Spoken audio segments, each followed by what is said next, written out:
தூங்காத கண்களால் நீங்காமல் காண்கிறேன், நீ தானே என் காலைகளின் சூரியோதயம்.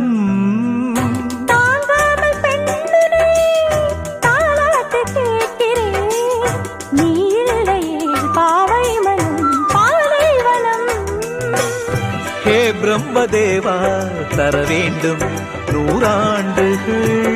நான் காதல் செய்ய போதாது 100 ஆண்டுகள். கண்ணே உன் வாசகம் என் ஜீவயாசகம்.